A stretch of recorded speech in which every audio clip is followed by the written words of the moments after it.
खुदा का नाम ले यार, मुल्क के अंदर कानून को और आइन को मजाक बना के रख दिया है। ये अपने मौजे तो कर लेंगे ये लोग, अपने इनको इस्तना मिल जाएंगे, अपनी इनको जनाब एक्सटेंशन मिल जाएंगी, अपनी इनकी तनख्वाहें खड़ी हो जाएंगी, अपनी इनकी दिहाड़ियां लग जाएंगी, ये अपने आप को कुछ अर्सा इक़्तिदार में रख लेंगे, लेकिन पाकिस्तान का बेड़ा गर्क करके जाएंगे। सत्यानाश करके रख दिया पाकिस्तान की हर चीज का इन बेशर्मों ने, और सहाफत का तो बिल्कुल ही बेड़ा गर्क कर दिया। अब आ रहे जरा सुहेल अफरीदी साहब के मामले पे। वो धरना देने के बाद अदालत पहुंच गए, हाई कोर्ट। मैं तो सुबह ये कह रहा था कि हाई कोर्ट जाने का क्या फायदा होगा, कोई फायदा नहीं होगा। ये हाई कोर्ट गए, जाके इन्होंने एक्सपोज करने की कोशिश की उस अदालत को जो पहले से ही एक्सपोज्ड है। यानी इस निजाम के सारे कपड़े इमरान खान ने उतार दिए हैं। अब सुहेल अफरीदी साहब को इस निजाम का कोई कपड़ा मजीद उतारने की जरूरत नहीं है। वो जो हुज्जत तमाम होनी थी वो हो चुकी है। ये निजाम तो गोलियां मार के ढीठ बन के खड़ा हुआ है। ये निजाम तो औरतों के ऊपर टॉर्चर करके ढीठ बन के खड़ा हुआ है। तो एक बेबसी की तस्वीर एक वजीर आला का बनना मेरे ख्याल में जरूरी नहीं है। उस वजीर आला को एक तहरीक खड़ी करनी चाहिए, और जो हुज्जत तमाम होनी थी वो हो गई है। सारे कानूनी रस्ते अपनाकर देख लिए। चीफ जस्टिस ने कहा जी मैं मिल ही नहीं सकता। ये गए वहां पे, उसने कहा मैं नहीं मिलता। वहां पे वो गिला कर रहे हैं जनाब, एक वजीर आला को आप दे देते हैं एयरफोर्स 1 का तैयारा, और एक वजीर आला जो है उसको आप पासपोर्ट भी ब्लॉक कर देते हैं। भाई पासपोर्ट ब्लॉक है तो उसको खुलवाए ना। अगर पासपोर्ट ब्लॉक हो सकता है तो और बहुत कुछ भी बंद हो सकता है। अगर आपका पासपोर्ट बंद किया है तो आप भी बहुत कुछ बंद कर सकते हैं, और अगर आप वो कुछ बंद कर देंगे तो आपका पासपोर्ट ऑटोमेटिकली खुल जाएगा। मैं इस पूरे निजाम को समझता हूं, जब तक आप इनका बाजू नहीं पकड़ेंगे ना, जब तक आप इनके ऊपर चढ़ेंगे नहीं, ये आपको आपका हक नहीं देंगे। पाकिस्तान की मिलिट्री एस्टेब्लिशमेंट की ये पॉलिसी है। ये अमेरिका से क्यों डरते हैं? अमेरिका इनका बाजू मरोड़ के इनसे अपना काम करवाता है। वो इनको गिच्ची से पकड़ के अपना काम करवाता है, उनका काम करते हैं। पाकिस्तानी क्योंकि मिन्नत तरला, इंसानी हकूक, इंसानियत, इखलाकियात या इन चीज़ों के अंदर आप फंसते हैं तो फिर नहीं होता काम। इमरान खान साहब की जो स्ट्रेटजी थी वो फ्रंट फुट पे रह के खेलते रहे इनके साथ, वो बैक फुट पे नहीं गए। तो सुहेल अफरीदी साहब ने ज्यादतियां काफ़ी हद तक रजिस्टर कर ली हैं। अब इसके बाद बेबसी की तस्वीर बनने से निज़ाम को कोई फ़र्क नहीं पड़ता। निज़ाम को इस बात से कोई फ़र्क नहीं पड़ता कि लोग उनके बारे में क्या सोच रहे हैं, बाहर क्या राय बन रही है, पाकिस्तान के अंदर क्या राय बन रही है। उन्होंने लोगों से वोट थोड़ी लेने हैं ना, उन्होंने अपने बंदे लाने के लिए उनको वोट दिलवाने। अभी हरिपुर का इलेक्शन आपने देख लिया, बाकी इलेक्शन भी आपने देख लिए। उस सवाल ही पैदा नहीं होता, उन्हें इस बात की कोई फिक्र नहीं है। सुहेल अफरीदी साहब ने जो हुज्जत तमाम करनी थी वो हुज्जत तमाम हो चुकी है, और जो आज़ाद करवाना था इमरान खान साहब को, अब मामला इमरान खान साहब से मुलाकात तक आके अटक गया। यानी इमरान खान को आज़ाद करवाना मेन मकसद था, लेकिन अब आज़ाद करवाना तो बहुत दूर की बात है। इमरान खान साहब से मुलाकात भी पाकिस्तान तहरीक इंसाफ के लिए एक बहुत बड़ा टास्क बनती जा रही है। राणा सनाउल्लाह साहब ने वजह बताई जनाब कि क्यों नहीं इमरान खान साहब से मुलाकात करवाई जा रही। वो कहते हैं इमरान खान साहब सेहतमंद है, एक्सरसाइज कर रहे हैं, खाना भी ठीक मिल रहा है, जेल में कंफर्टेबल माहौल मिल रहा है, जो उन्होंने किसी को नहीं दिया। मुलाकात ना कराने की वजह यह है कि वो तहरीक चलाने की बात करते हैं और ट्विटर पर मुल्क के खिलाफ जहर उगलते हैं और साजिशी बयानियां फैलाते हैं। तो राणा साहब इसकी वजह से आप एक आईनी और कानूनी हकूक ही मुअत्तल कर देंगे एक कैदी के। अब ये बयानिया बार बार बनाया जा रहा है, आता तारड़ा आ जाते हैं, कभी कोई और आ जाता है, वो सारे आकर ये कहते हैं जी इमरान खान साहब तो जेल में बड़े कंफर्टेबल हैं, उनको महल जैसा माहौल मिला हुआ है, मर्जी के खाने मिल रहे हैं। ऐसी जेल आज तक ना नवाज शरीफ ने काटी ना जरदारी ने काटी। ये लोग सोच भी नहीं सकते जैसी जेल में इमरान खान साहब को रखा हुआ है। नवाज शरीफ की जेल के बारे में उनके अपने साथी और सहाफ़ी बता चुके हैं कि मियां साहब की मौजों वाली जेल थी। मैंने बहुत पहले आपको जब बता दिया था कि मियां नवाज शरीफ साहब पाकिस्तान से बाहर जाने वाले हैं, उनके जाने से 2-2.5 माह पहले बता दिया था। और बाद में सारे मेरे से ये पूछ रहे थे, मुहित पीरजादा समेत, कि आपको ये कैसे पता चला। तो भाई मुझे ऐसे पता चला कि मियां साहब को जो बंदे जेल में जाकर मिलते थे वो सारी कहानी आके बता देते थे। मियां साहब के तो जनाब फिजियोथेरेपी जो है वो जेल के अंदर होती थी। बाकायदा उनको एक महल नमा एरिया दिया हुआ था जेल के अंदर साइड में। इमरान खान को एक छोटे से सेल में बंद किया हुआ, उसकी तस्वीरें आप सबने देखी हुई है, दोबारा देख लें आप। ये इमरान खान साहब की हालत है, ये उनका सेल है, इसके अंदर इमरान खान साहब को बंद किया हुआ है। और बाहर एक बरामदा है, उसके अंदर चंद घंटों के लिए निकालते हैं और फिर वापस अंदर बंद कर देते हैं। गर्मियों और सर्दियों के अंदर उसको यहीं पे गुजारा करना है। ये मैक्सिमम 6x8 का 10 का इतना छोटा सा ये एक है, इसके अंदर ही वॉशरूम है। ये इमरान खान साहब की टोटल जिंदगी है जो उसके अंदर वो गुजार रहे हैं। वो किताब पढ़ने के लिए मिल जाए तो ये बड़ी गनीमत है। अब इमरान खान साहब की इस जेल को ये लोग कह रहे हैं जी महल है, तो इस महल का चक्कर तो सबको लगाना पड़ेगा। तो क्या ये जितने भी लोग हैं इस महल के अंदर 2 दिन गुजार सकते हैं? बहुत मुश्किल है। एक दफ़ा फिर एक वफाकी वजीर ने इमरान खान साहब को कत्ल करने की धमकी दी है, और ये एक दफ़ा नहीं कई मरतबा इमरान खान साहब को कत्ल करने की धमकी दी जा चुकी है।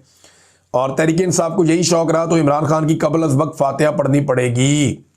ये फेडरल मिनिस्टर रेलवे के हैं, वो ये कह रहे हैं, और ये खुद कितने मजबूत आदमी है सारी दुनिया जानती है। मैं बहुत सारे ऐसे सहाफ़ियों को जानता हूँ जिनसे जाकर ये मिला करते थे और उनसे किस किस्म की रिक्वेस्ट किया करते थे, और उसके अंदर एक दफ़ा ये मेरे पास भी आ गए थे गलती से। तो मुझे अच्छी तरह पता है कि इनका अपना माजी बेचारे का क्या रहा है। ये कमज़ोर लोग हैं, इनका कोई कैरेक्टर नहीं है, ना सारी ज़िंदगी कोई कैरेक्टर बिल्ड कर पाए। बस इनका यही है कि नवाज शरीफ का किसी तरह दाव लगा रहा है और उसके साथ हमारा दाव लगा रहा है।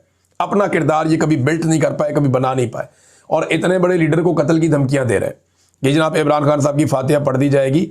ये अगर ऐसा करने का किसी ने कुछ सोचा भी तो पाकिस्तान के अंदर वो सूरत हाल पैदा हो जाएगी जो फिर किसी के कंट्रोल में नहीं होगी।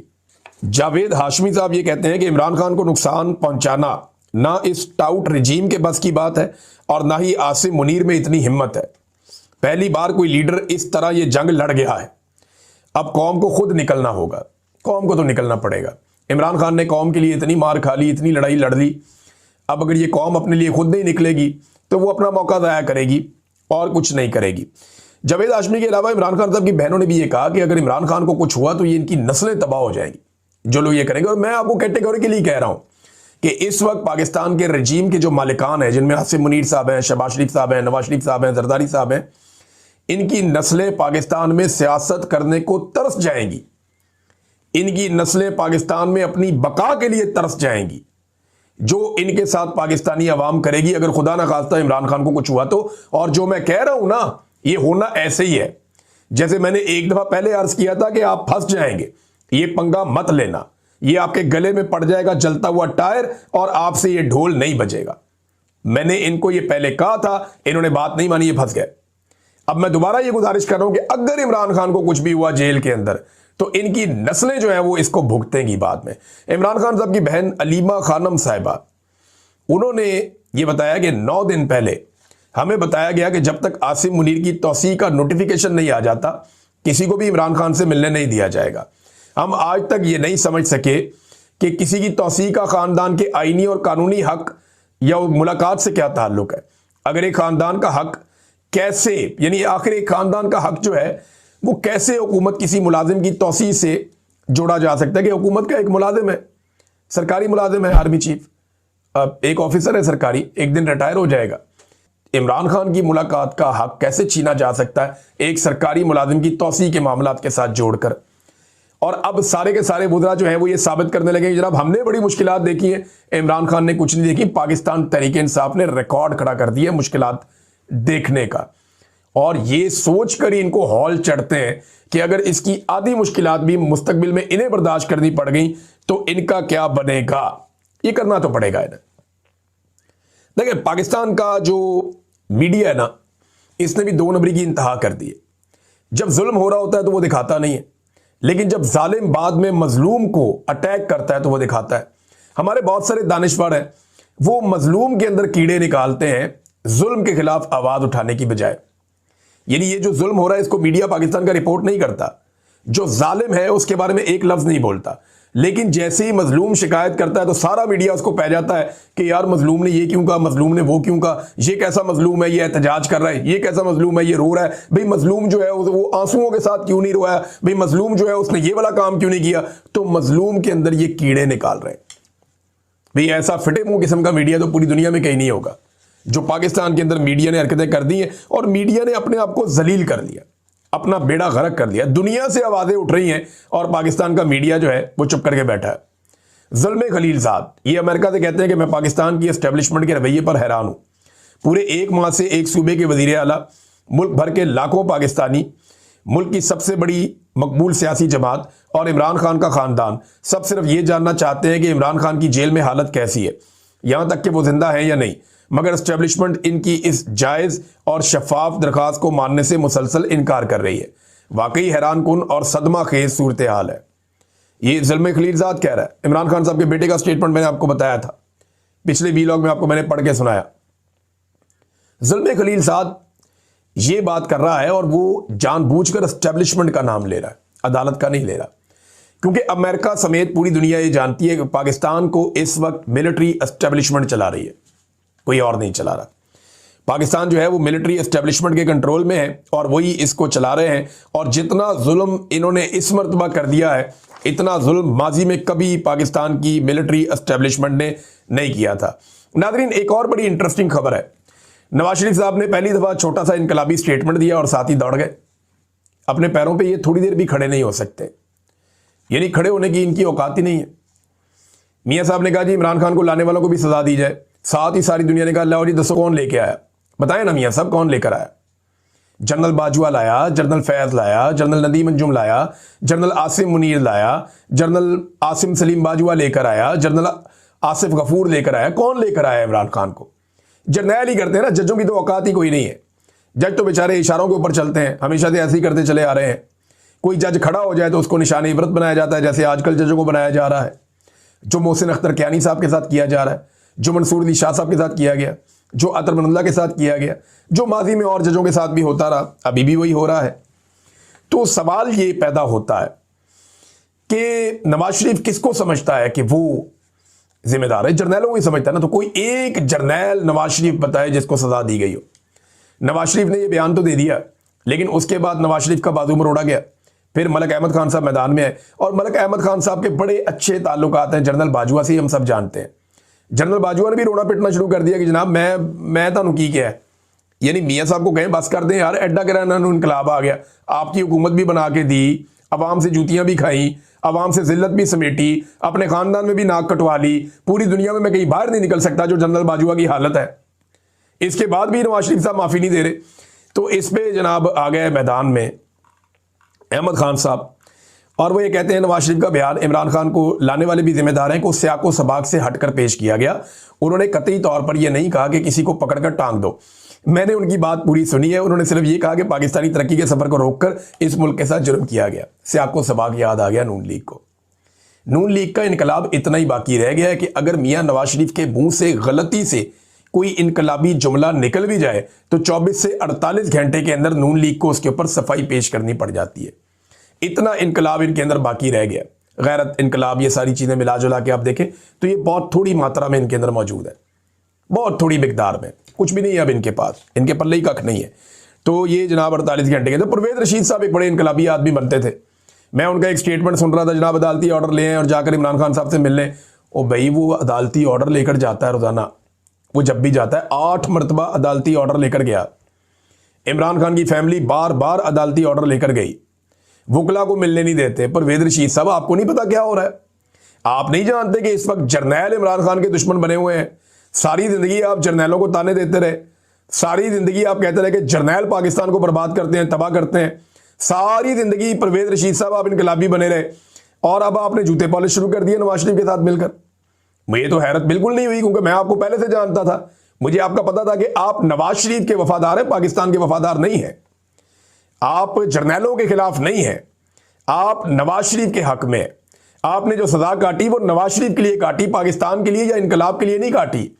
आपका इनकलाब मसनूई था और आप एक जमहूरियत के जाली चैंपियन बन के, यानी आप अपनी कहानियां छुपवाते रहे मीडिया में, जनाब मैनू इत्थे कुट पैगी, मैनू उत्थे कुट पैगी।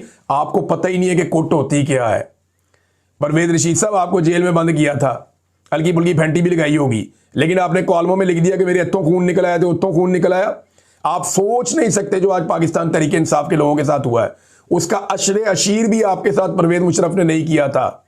और आप जाली इनकलाबी और जमहूरियत के चैंपियन बन के लोगों को बेवकूफ बना रहे थे। चले, अच्छा हो गया, आपके चेहरे से नकाब भी उतर गया। मैं तो बहुत पहले से आपको जानता था, लेकिन आज बहुत सारे पाकिस्तानियों को भी पता चल गया कि परवेज रशीद साहब का असली चेहरा क्या है।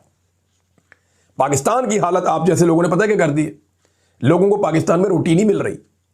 लोग पाकिस्तान में गुर्बत की लकीर से नीचे जा रहे हैं और लगातार जा रहे हैं। और ऐसी सूरत हाल में गरीब लोग अपने असासे बेचते हैं।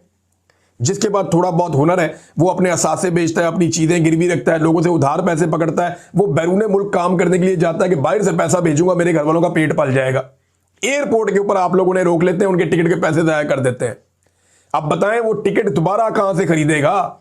जिन 8,000 लोगों को आपने जहाज से उतार दिया, वो अपना टिकट दोबारा कहां से लेंगे? लोग पाकिस्तान छोड़कर जाना चाहते हैं, वो इसे एक जेल की तरह समझ रहे हैं कि हमें इस मुल्क में बंद कर दिया गया है और यहां पे खाने पीने के लिए भी कुछ बाकी नहीं बचा, हमें रोजगार नहीं मिल रहा, हमारी हालत बहुत खराब हो गई है। ये बड़ी बड़ी आपकी चार्जशीट्स आ रही हैं और एक के बाद एक आ रही है। ये साबिक निगरान सूबाई वजीर हैं, ताजिर रहनुमा भी हैं, एसएम तनवीर साहब। वो बताते हैं बेरोजगारी की शरह जो बताई जा रही है उससे बहुत ज्यादा है। फैक्ट्रियां लगातार बंद होती चली जा रही हैं, एक के बाद एक चार्जशीट आ रही है। आईएमएफ की पूरी चार्जशीट आप लोगों ने पढ़ी, आप लोगों ने सुनी, आपको आइडिया हो गया, बेड़ा गर्क हो गया। बेरोजगारी पर सरकारी रिपोर्ट आ चुकी है कि पाकिस्तान की तारीख में इतने बड़े पैमाने पे लोग बेरोजगार नहीं थे। गवर्नर स्टेट बैंक का स्टेटमेंट भी आपके सामने है। हफीज पाशा साहब बड़े जबरदस्त एक मुआशी एनालिस्ट है, वो कहते हैं जी लेबर फोर्स का 2024-25 का सर्वे कह रहा है कि पाकिस्तान में 7.1% लोग बेरोजगार है। एक साल पहले का जो सेंसस था उसके मुताबिक पाकिस्तान में बेरोजगारों की शरह 22.1% थी, अब उससे आगे और मजीद चली गई है। 1,80,00,000 नौजवान बिल्कुल बेकार बैठे हैं। इतना बड़ा नंबर तारीख में वो कहते हैं मैंने कभी नहीं देखा। फिर जनाब पाकिस्तान का जो एक करप्शन परसेप्शन इंडेक्स है उसकी ताजा रैंकिंग में पाकिस्तान 180 ममालिक में 135वें नंबर पे आ गया। तो ऐसे मुल्क के अंदर कौन इन्वेस्टमेंट लेकर आएगा? और इस सारी सूरत हाल के अंदर तो इनको अभी भी समझ नहीं आ रही। इनकी तरह आप गेमें चेक करें, ये कर क्या रहे हैं। ये SIFC के जो जनरल साहब हैं, लेफ्टिनेंट जनरल सरफराज अहमद साहब, ये जनाब जुमेरात वाले दिन एक रोड मैप लेकर आ गए और ये शहबाज राणा साहब ने खबर दी है। रोड मैप लेकर आ गए, जनाब इकोनॉमी ऐसे ठीक नहीं होगी, हम इसको कम्पिटेटिव बनाएंगे और इसको सस्टेन करवाने के लिए जो है वो हम कुछ मजीद चीज़ें करेंगे, वो टैक्सेस को कम करेंगे, कुछ हम इंटरेस्ट रेट जो है उसको कम करेंगे और इस तरह की चीज़ें हमें करनी पड़ेंगी। जनरल साहब दा की तल्लक, जनरल साहब का क्या लेना देना मईशत के साथ? भाई मईशत के एक्सपर्ट्स बुलाओ। SIFC के बारे में, ये मैं तो नहीं कह रहा ना, हाफिज अब्दुल्ला साहब का स्टेटमेंट ही सुन लें आप। वो कहते हैं मुल्की मईशत की बेहतरी के लिए SIFC बनाया गया और कहा गया कि अब सैकड़ों बिलियन डॉलर्स आएंगे। लेकिन हालिया IMF की मुबैना रिपोर्ट से मालूम हुआ कि SIFC के जरिए अपने लाडलों को ठेके दिए जाते हैं, कोई शफाफियत नहीं है और ना सैकड़ों बिलियन डॉलर की सरमायाकारी पाकिस्तान में आई, कुछ भी नहीं आया। SIFC बनाया था कि जो तरीके से इकोनॉमी चलाई जा रही है उस तरीके से नहीं चलेगी। अब SIFC बनाने के 3 साल के बाद आकर जनरल साहब बता रहे हैं कि तरीकाकार अभी भी गलत है। भाई 3 साल के अंदर आपको सिर्फ तरीका समझ आया और अब आप एक नया फॉर्मूला लेकर आए, आपका ये फॉर्मूला भी ना चला। पाकिस्तान में एक ही फॉर्मूला चलना है, रूल ऑफ लॉ, मैंडेट का एहतराम, आजादी इज़हार राय, आजाद अदलिया। ये चीजें आप करके देख लें और फिर आप देखें पाकिस्तान के अंदर इन्वेस्टमेंट भी आएगी, पाकिस्तान में कारोबार भी चलेगा, पाकिस्तान की मईशत भी बेहतर हो जाएगी, सारी चीजें ठीक हो जाएंगी। आप मैंडेट का एहतराम करें, अवामी नुमाइंदगान को फैसले करने दें, पाकिस्तान में रूल ऑफ लॉ कायम रहने दें, यानी सबके लिए कानून एक जैसा होना चाहिए। पाकिस्तान में आज़ादी इज़हार राय होनी चाहिए ताकि मीडिया हर गलत चीज़ की निशानदेही कर सके और पाकिस्तान के अंदर अदलिया को आज़ाद होना चाहिए ताकि अदलिया लोगों को इंसाफ दे सके, जुल्म और ज्यादती को रोक सके। ये आप करके देख लें, पाकिस्तान की मईशत फौरन ऊपर चली जाएगी। जनरल साहब तुसी जड़े मर्जी फार्मूले ले आओ, आप इधर से फार्मूला लाएं, इधर से फार्मूला लाएं, जोन सा मर्जी फार्मूला आप ले आए, जोन सा मर्जी रोड मैप आप बना लें, जब तक आप इन 4 चीजों पे अमल दरामद नहीं करेंगे और मिलिट्री एस्टेब्लिशमेंट बॉर्डर पे वापस नहीं जाएगी, तब तक पाकिस्तान की मईशत ठीक नहीं हो सकती। आप उल्टे लटक जाए, आपने 3 साल में सब करके देख लिया, आप 30 साल और लगा के देख लें। हम भी यहीं बैठे अगर अल्लाह ने जिंदगी दी और आप भी यहीं पे, हम आपको 30 साल के बाद बताएंगे कि आपने बेड़े ही गड़क करके रख दिया। वैसे इतना टाइम आपको मिलेगा नहीं।